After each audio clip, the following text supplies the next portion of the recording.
c'est marqué Kol Agadol Michavero, Yitzro Gadol Imenu. Tout celui qui est plus grand que son ami, ça veut dire dans le sens qui s'est élevé spirituellement, alors il a un plus grand Yetzerara. Donc tout celui qui est plus grand que son ami, son penchant grandit. Donc on a l'impression que plus je grandis spirituellement, plus mon penchant il va grandir. Et donc a priori, plus ça va être difficile. Ouais. Est-ce que ça vous parle, ça? J'aurais pensé l'inverse. Ah, bravo. J'aurais pensé l'inverse. Moi, je dirais au contraire. Plus j'avance spirituellement, plus ça va être facile. D'accord. Alors, c'est vrai, il va vouloir l'attaquer, mais d'un autre côté, moi, je fais de la boxe. C'est-à-dire, moi, j'ai montré, puisque je me suis élevé spirituellement, ça veut dire que j'ai des moyens, j'ai des techniques, j'ai des armes, je veux dire, je suis aguerri, si je puis dire, par rapport à quelqu'un qui est humble, quoi, qui, comme ça, il prend les coups. Oui. Yitzhara, au départ, il va peut-être un petit démon, et puis ensuite, il va envoyer le dégât. Ah, pas mal. Alors, c'est vrai que si on prend l'exemple de la boxe, on va dire, plus tu es bon en boxe, plus tu vas avoir des adversaires de haut niveau. Mais en même temps, toi, tu es aussi à un haut niveau. Ok? Bon. C'est juste pour vous chauffer un peu. Toujours, avant le training, il y a un échauffement. Là, on est dans l'échauffement. Alors maintenant, je vais vous raconter une histoire. C'est une histoire de l'Agmara. Alors, c'est quoi cette histoire? C'est Abaye. Alors, Abaye, Rava et Abaye, c'était les grands de leur génération. C'est les Amoraïm. C'est un niveau, vous ne pouvez même pas imaginer. On ne peut même pas imaginer. C'est un niveau incroyable. Oui. Ils pouvaient faire une fila sur quelqu'un pour qu'il ressuscite, il ressuscitait. Et ils n'en abusaient pas, hein. Mais c'est pour dire leur niveau. C'est un très très haut niveau. Et c'est eux qui ont compilé tout le Talmud. Oui. Et donc, Abaye, une fois, il lui est arrivé comme ça une petite histoire, si on peut dire, qui est très étonnante aussi. C'est qu'il a entendu un homme et une femme qui n'étaient pas mariés entre eux, l'homme comme ça, il a dit, ah tiens, toi tu vas, on va dire genre, bon c'était pas le cas, mais tu fais Paris-Versailles demain, alors Paris-Versailles, mais à la campagne, quoi. Ça veut dire à pied, oui. Eh bien tu vas là-bas demain, super, moi aussi, bon, on n'a qu'à faire le chemin ensemble, oui. Problème à l'Afrique, petite situation, comment dire, I have a situation, oui. J'adore cette expression. On a une situation, ça veut dire il y a un problème. Hein. Et donc, problème, c'est qu'il va y avoir ce qui s'appelle yichud. Yichud, ça veut dire qu'un homme ne peut pas s'isoler avec une femme qui n'est pas la sienne. Oui. Et là, comme ils vont être en pleine cambrousse, il n'y aura plus personne, c'est la campagne. Alors, quand ils sortiront de la ville, au bout d'un moment, ils vont être en yichud, ils vont être isolés. Et alors, ce qui est étonnant, c'est qu'Abaye n'est pas intervenu. Il n'aura pas fait... imaginez, Abaye, c'est le plus grand rave de la génération, imaginez. Donc, il aurait pu faire, hop, s'il vous plaît, là, arrêt sur image, ça va pas. Hop, évidemment, on parle de gens qui sont religieux. Hein. À l'époque, ça n'existait pas, les juifs pas religieux. Donc, il aurait pu intervenir. Non, il n'intervient pas. Mais qu'est-ce qu'il a fait? Comme il s'était donné rendez-vous, genre Trocadéro, on part de là-bas, eh ben, il est allé au rendez-vous à Abaye. Ouais. Et il s'est caché et il les a suivis à distance. Il a fait une filature. Bravo, filature. Ça aussi, c'est très étonnant. Il n'a que ça à faire. Imaginez, c'est le plus grand rêve de la génération. Il n'a que ça à faire de suivre un garçon, enfin un homme et une femme qui vont aller se balader.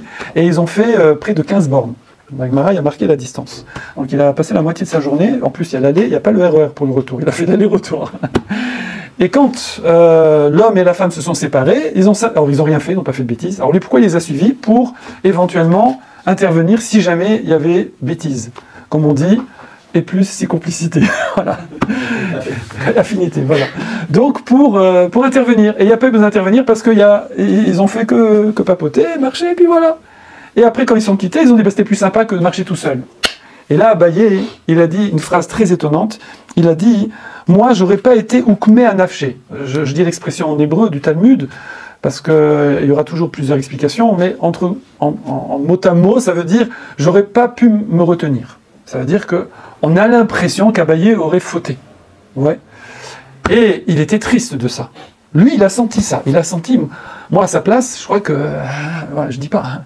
Donc, il était triste. Alors, il y a un papy qui est arrivé, un grand-père, un Sobba, comme ça dit l'Agmara, et en fait, c'était Léo Hanavi, hein, qui est venu et qui lui a dit, rassure-toi, et il lui a cité un enseignement d'Etanaïm, sa génération d'avant, que Kol Agadol Michavero, Yitzro, Gadol Imeno, que tout celui qui est plus grand que son ami, spirituellement, son Yetzerara est plus grand. Et ça va consoler. D'accord? On est en petit comité, on se permet. Comment vous comprenez cette histoire? Qui se lance? Allez, la conclusion. On va dire. C'est-à-dire est-ce que vous pensez que, en fait, Abaye aurait pu vraiment fauter? Oui. Oui. Non. La femme, elle aurait pu être permise. Non, non, non, non, on parle qu'il n'est pas marié. Il s'était pas marié, il n'est pas marié, c'est pas permis. Ils auraient pu faire la Kiddushin en... Ah oh, oui, oui, oui, on attrape de témoins et tout. Ouais, non, non. Non, non, non, non. Hein? Parler comme ça, c'est... Non, voilà. Alors, il y a plusieurs explications. L'explication que donne Rav Elbeu, celle qu'on va faire ce soir, c'est que non, non, c'est sûr que Abaye, alors c'est sûr qu'il n'allait pas fauter, c'est évident, il a un niveau, il est très loin de tout ça. Alors qu'est-ce que ça veut dire? Pourquoi il a dit ça? Pourquoi il a dit ça? Et comment je vais comprendre cette phrase que plus je suis grand spirituellement, plus mon Yetzer Hara est grand? D'accord? Alors il faut savoir en fait c'est quoi grand? Parce qu'en hébreu, gadol, gadol, mais gadol ça veut dire quoi? Grand, Yetzer Hara il n'a pas de taille, oui, le penchant. Alors lui, il dit une explication, mais il y en a plusieurs, on fera peut-être les autres explications vite fait, mais ça c'est la principale, c'est que son Yetzer Hara, il va être plus grand dans le sens plus fin, il va être plus évolué, il va être d'un niveau qui, quelque part finalement, va être beaucoup plus puissant, mais dans la finesse. Par exemple, une fois, le Gaon de Vilna, qui était il y a quelques siècles, un très très grand Rav, il y a un de ses élèves qui lui a dit: non mais Rav, bon je la fais en cool comme ça, hein. Rav c'est pas du jeu, voilà évidemment, si j'avais votre Yetzer Hara à vous, sous-entendu votre petit Yetzer Hara de rien, le Gaon de Vilna il étudiait quasiment tout le temps, il faisait le compte des minutes qu'il avait perdues, où il aurait pu étudier, il n'a pas étudié, il arrivait genre à 8-10 minutes par an, d'accord? Donc vous voyez le genre, il dormait 4 fois une demi-heure, ou 4 fois 20 minutes je crois même, bref, ça un niveau qu'on a du mal à percevoir, et le Gaon de Vilna lui a répondu à son élève: il vaudrait mieux pas que tu aies mon Yetzer Hara, parce qu'il te mangerait tout cru. D'accord? Pourquoi? Parce que ça va être un niveau spirituel beaucoup plus élevé. Et c'est comme ça qu'il faut comprendre l'histoire d'Abaye. Ça veut dire qu'Abaye, c'est évident qu'il n'allait pas faire une faute avec cette femme-là, mais comme lui, il a un niveau spirituel beaucoup plus élevé, alors il suffirait, par exemple, qu'il ait ne serait-ce qu'un regard intéressé sur cette femme, et pour lui, ça s'appelle une faute. Parce qu'il a un niveau qui est beaucoup plus élevé. Il n'y aura pas de faute physique, évidemment. Mais lui, il va avoir un Yetzer Hara qui va être beaucoup plus spirituel. Comme lui, il est plus spirituel, il a un Yetzer Hara plus spirituel.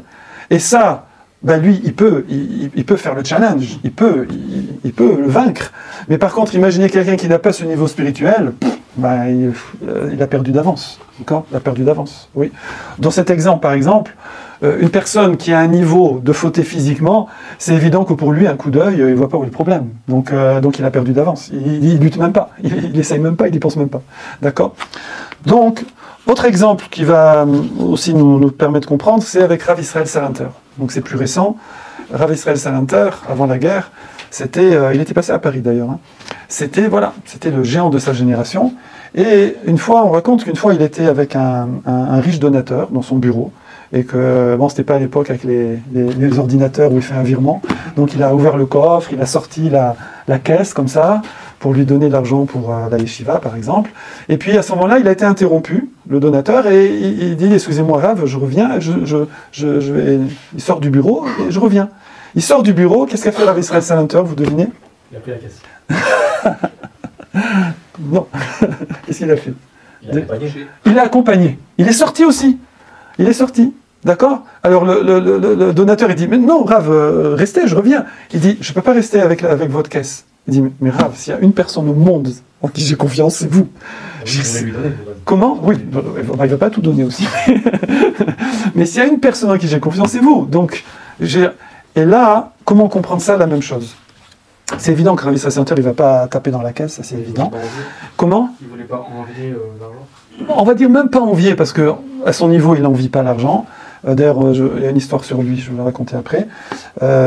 Mais c'est que, il dit, rien que si je jette un coup d'œil dessus et je me dis: ah, pas mal, ou je sais pas quoi, déjà pour lui, c'est une faute. D'accord? On va dire par exemple, ce matin j'ai fait ce cours-là avec des amis, non c'était hier, et à un moment il y en a un, il a fait comme ça, il y avait une montre, j'ai oublié la marque, un truc très à la mode, un truc de derrière les fagots, voilà. Et j'ai dit: ben voilà, tu vois, moi j'ai pas remarqué que tu avais cette montre-là depuis... Alors en plus elle est bleu fluo, quoi, ou jaune fluo, je sais plus, une belle couleur. Pourquoi? Parce que moi j'ai une Swatch, j'ai une Decathlon 12 €, publicité gratuite, Decathlon, vous pouvez nous sponsoriser. J'ai une Decathlon 12 €, donc je suis pas là-dessus, donc du coup je remarque pas les montres des gens, d'accord? Mais si quelqu'un, rien que pour Israël Salanter, le fait de voir cet argent-là et qu'il y ait un angstrom de pensée, de dire: ah, pour lui ce serait déjà une faute, d'accord? Parce que c'est pas le sien, oui. Une fois, sa femme, elle a acheté un billet de loterie. Hein, c'est l'ancêtre du loto. Elle a acheté un billet de loterie et il lui a dit « Ah non, non, regarde, il a pris le billet de loterie, il l'a déchiré. Il a dit « Regarde, la richesse, c'est une responsabilité. Après, il faut savoir gérer. Moi, je peux pas, j'ai pas le temps. J'ai déjà la Torah à gérer, je peux pas gérer en même temps. Imagine qu'on gagne, et après, moi, je peux pas. J'ai pas le temps de gérer ça. » Donc, il a déchiré le billet. Voilà, tac. C'est gagnant, c'est pas grave. Vous voulez le morceau? Voilà. Donc, ça nous donne déjà une première explication. Donc, ici, plus quelqu'un va être grand, plus son Yetzer Hara va le suivre. Et c'est normal, c'est logique, parce que sinon, il n'y a plus de challenge. Il n'y a plus de challenge. Parce que nous commettons une erreur qui est dans le teaser, pour ceux qui l'ont vu. Qui a vu le teaser du cours? Pas mal, pas mal. Alors, j'ai vu le teaser, il y a, je crois, 900 vues. Le teaser dure 30 secondes. Durée moyenne de visionnage, 7 secondes. Alors, je suis désolé, en 7 secondes, j'ai encore rien dit. Donc, c'est quoi cette embrouille là? Bon, bref, c'est pas grave. Je couperai ça de toute façon. Voilà.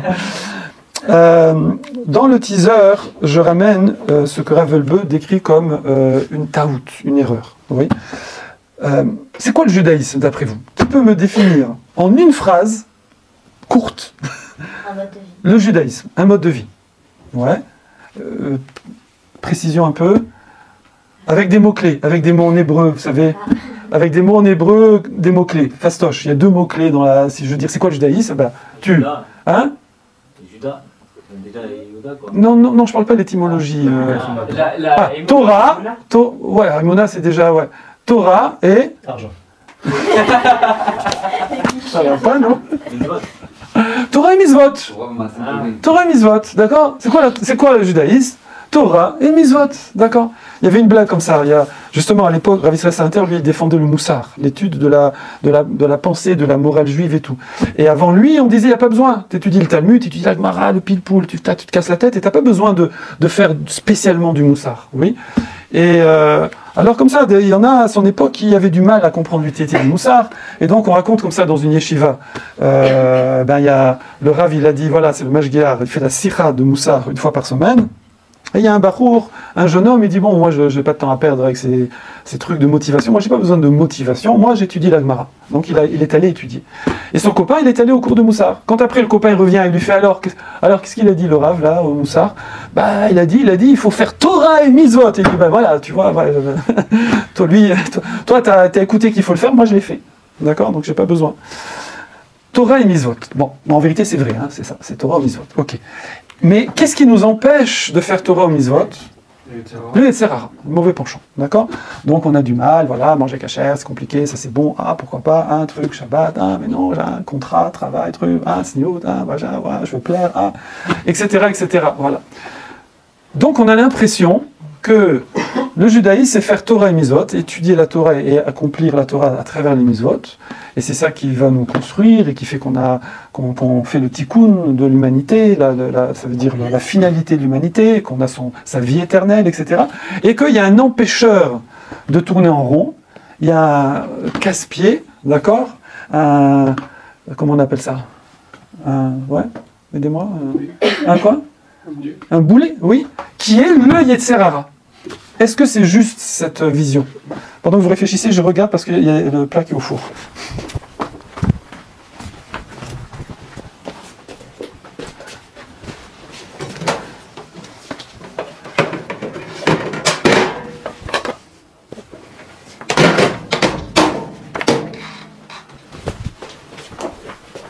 C'est bon.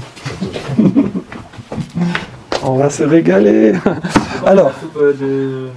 Alors c'est du riz thaïlandais au chou. C'est un mix de mélange chinoise, thaïlandaise et parisienne. Et africaine, et marocaine. Bon. Alors. Pas du tout. C'est très diète et tout. Le Yetzer Hara, il ne sert pas à avoir un libre arbitre? Oui. Alors effectivement, on voit, le Rav Wolbe dit c'est une vision qui est complètement fausse. C'est quoi la vision fausse? C'est parce que j'ai l'impression que le but de la vie, c'est faire Torah et Mitzvot, et que le Yetzer Hara, il m'empêche de le faire. Ok? Il dit, c'est pas ça, c'est le contraire. Le but de la vie, c'est le Yetzer Hara. Et Torah et Mitzvot, c'est le moyen de le faire.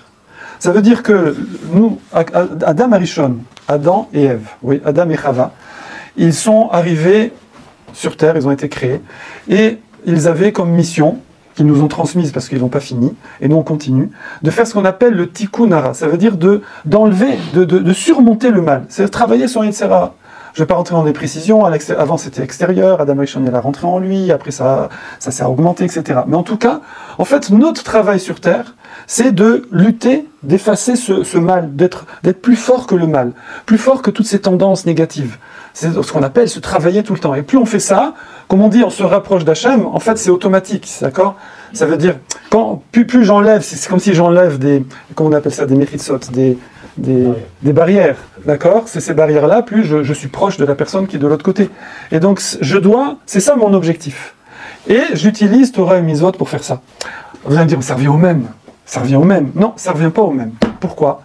Parce que, par exemple, quand quelqu'un il a la conception qu'il faut faire la Torah et les Mitzvot, et les Serara, il m'empêche, alors il va toujours trouver des prétextes, des excuses, il va se défiler, il va se décourager, il va se dire « c'est pas pour moi, j'y arrive pas », il va culpabiliser « pourquoi j'ai envie de ça, pourquoi j'arrive pas à faire ça ». Et donc il a l'impression que ça tourne pas rond, et même il va des fois même se plaindre à Hachem.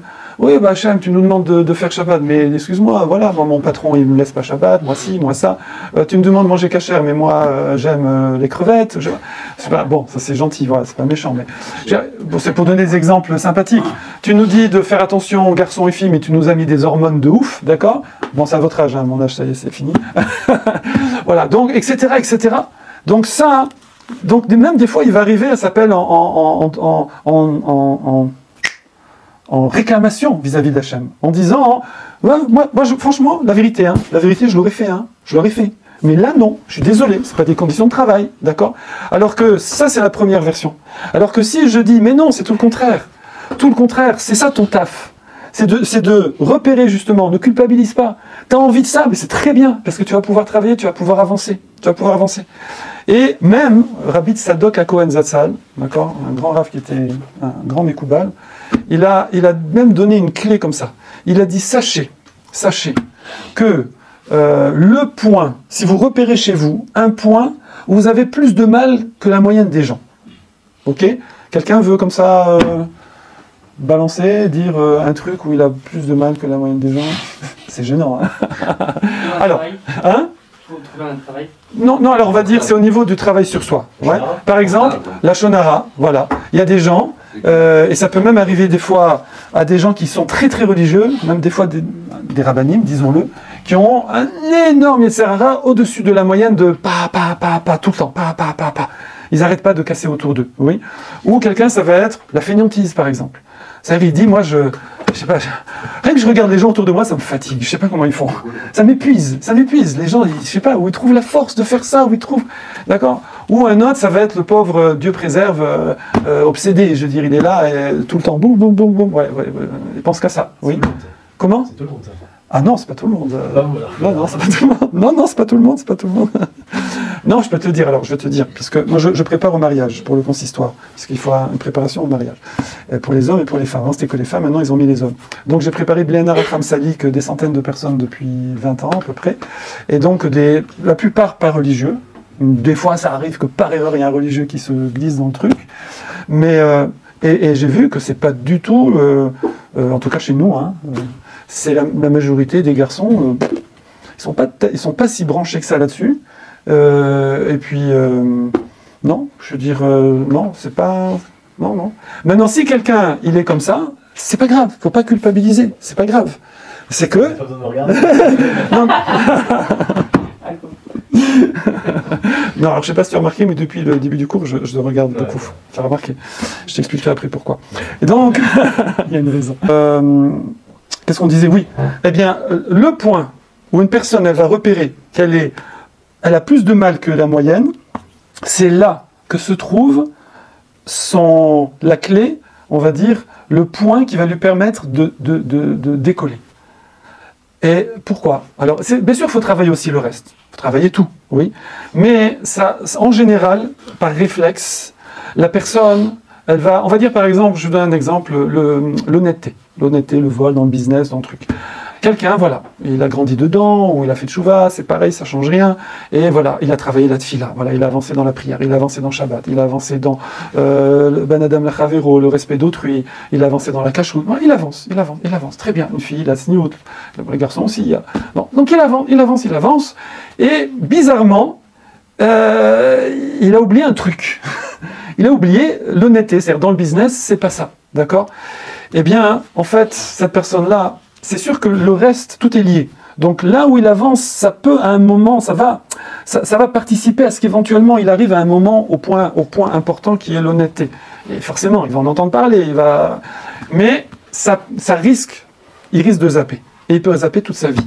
Et le problème, c'est que cette personne-là, c'est là où il va vraiment faire ce qu'il a à faire sur Terre, et c'est là qu'il va vraiment décoller.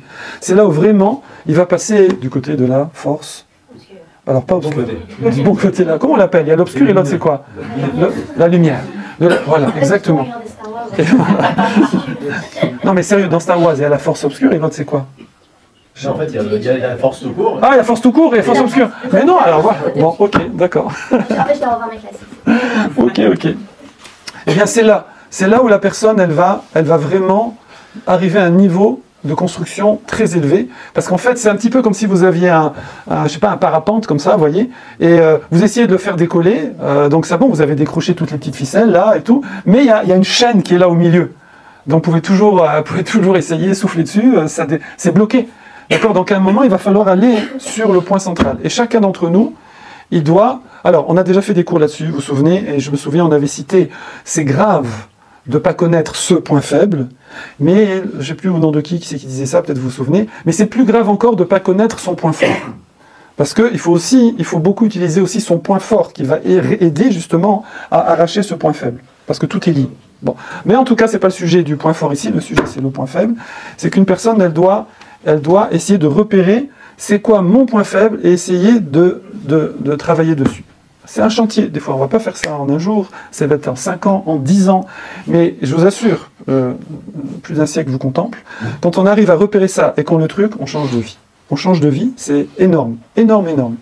Alors, évidemment qu'il y a des grands classiques, on sait pour les filles ça va être la tsniout, pour les garçons ça va être aussi la tsniout de ne pas regarder les filles, ça va être la prière des fois pour certains, ça va être l'honnêteté dans le business, chacun, c'est des grands classiques. Mais après, il y a des petits trucs particuliers, il y a des gens, chacun a ses petites folies, voilà. Alors maintenant, avec ça, on va pouvoir essayer de comprendre une autre histoire. Donc je vais vous la raconter, et je vais vous écouter, vous me direz ce que vous en pensez. C'est marqué, encore une fois, dans une autre Gemara, qu'à la fin des temps, alors évidemment, hein, enlevez le drone pour ceux qui connaissent cette expression que je cite souvent, ce sont des midrashim ou des Gemarot, des Agadot dans la Gemara qui viennent pour nous faire comprendre des enseignements. Cherchez pas la caméra qui a filmé le truc. Oui. C'est marqué qu'à la fin des temps, Akadosh Baruch Hu, j'ai pas de couteau là, il va prendre l'Yetzer Hara, oui, et il va lui faire la shrita, comme un poulet. Il va le supprimer, donc évidemment c'est une image, hein, parce que Yetzer Hara c'est un malach, c'est un ange, enfin c'est... Voilà, et en fait il est au service d'Hachem, oui, il nous teste, mais lui-même il est pas content quand on échoue, merci beaucoup. Il est content quand on n'échoue pas, et que c'est lui qui échoue. Bref, pour ça qu'il y aura du chou ce soir. Donc, rien à voir. Je t'ai pas rigolé. J'ai pas goûté. Ah, je t'ai perdu avec mon truc. Donc, on y va, on reprend. On se reconcentre. Hachem va prendre le Yetzer Hara et il va l'éliminer. Oui. Et quand il va l'éliminer, pour la première fois de notre vie, si on peut dire, on va le voir. Parce que nous, en fait, on ne le voit pas. Oui. On ne le voit pas. D'ailleurs, faites-moi penser 2. Ilan. Quand tout à l'heure, tu me dis 2, quand j'ai fini ce truc. Est-ce que c'est le seul ange qu'on va pouvoir voir, ou il y en aura d'autres? Bonne question, on aura d'autres. Mais celui-là, il nous préoccupe particulièrement. Et c'est marqué que les tzadikim, les gens qui ont bossé dans leur vie, qui ont beaucoup avancé, oui, eh bien, ils vont pleurer. Et les rechaïm, les gens qui n'ont pas beaucoup avancé dans leur vie, qui n'ont pas beaucoup bossé, ils vont pleurer. Ah oui, sinon c'est pas rigolo. Tout le monde pleure. Les tzadikim, ils pleurent, les rechaïm, ils pleurent, tout le monde pleure, on pleure, voilà. Pourquoi? La Gemara explique. Elle dit, les tzadikim, ils pleurent, mais c'est un peu de joie, quoi. Tu t'en doutais, hein. Ah. Ils pleurent de joie, pourquoi? Parce que quand ils voient les Yetzer Hara, ils voient l'Everest. C'est pour ça que moi je vois toujours des montagnes en rêve. genre. Ils voient la montagne, ils voient l'Everest. Et ils disent, waouh, c'est pas possible, quoi, on a réussi à vaincre ça. Quoi, c'est tout ce qu'on... Waouh, mais comment on a fait? Comment on a fait? Ok. Et les Réchaïm, pourquoi ils pleurent? Parce qu'ils voient un cheveu. Un cheveu. Un cheveu que tu fais comme ça, bang, il n'y en a plus. Ils voient un cheveu. Et eux, ils n'ont pas réussi à casser le cheveu. Ils ont pas... Je dis quoi? Un cheveu, il a eu raison de moi. Et donc ils pleurent de regret, de désespoir. Quoi? C'était ça, Yetzirara?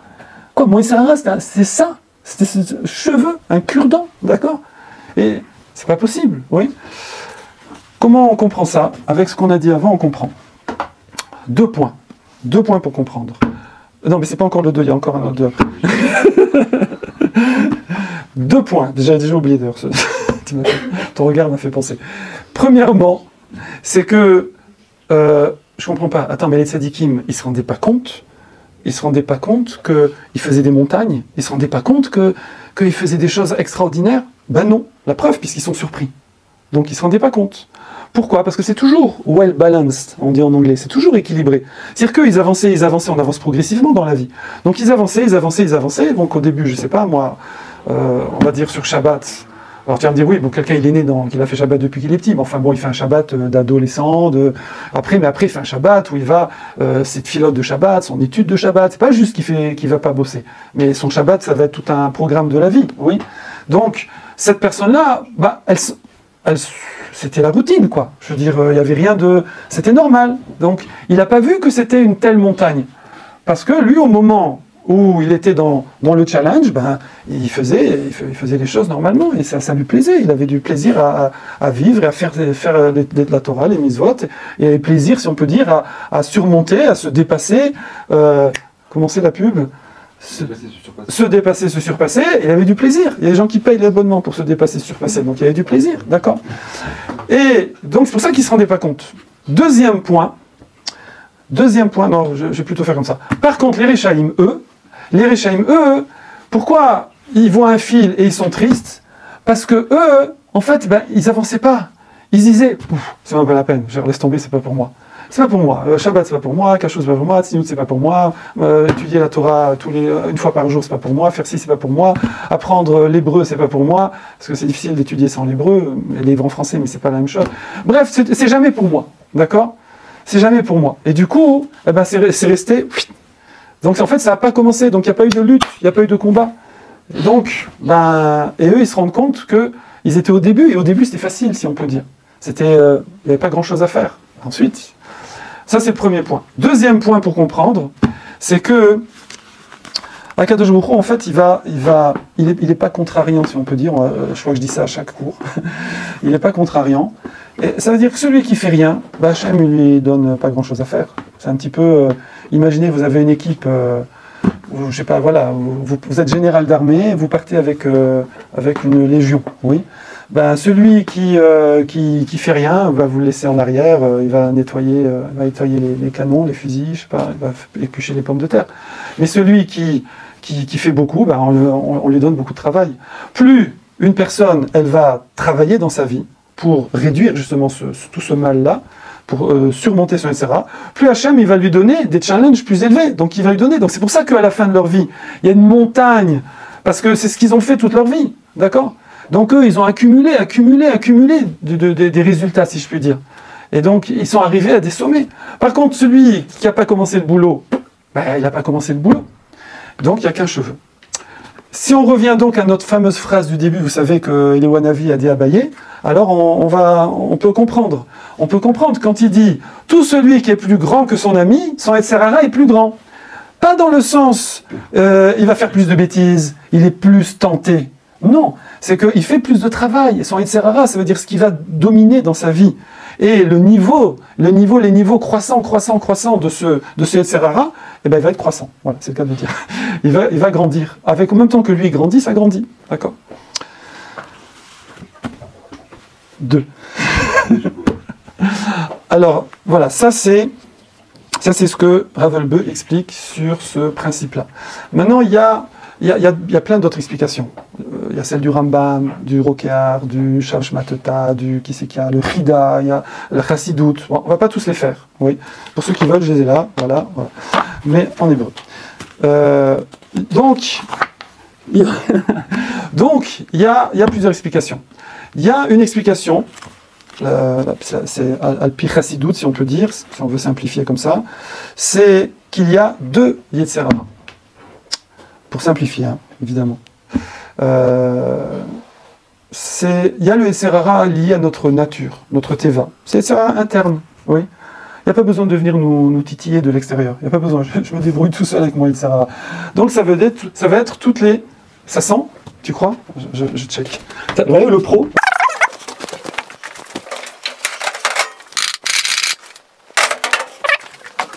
Ça sent bon. C'est juste que ça sent bon, ça va. Donc ça va être lié à sa nature. D'accord? C'est lui, c'est ses faiblesses, ses choses. Donc il se bat avec lui-même en vérité. D'accord? Donc ça va être naturel. Après, il y a un niveau plus élevé. C'est que des fois, Akadosh Baruch Hu, pour des gens déjà qui sont à un plus haut niveau, il va leur amener un Yetzer Hara extérieur. C'est là qu'on appelle le Malar. C'est ça, entre guillemets, un ange. C'est là, ça va être indépendant de sa nature.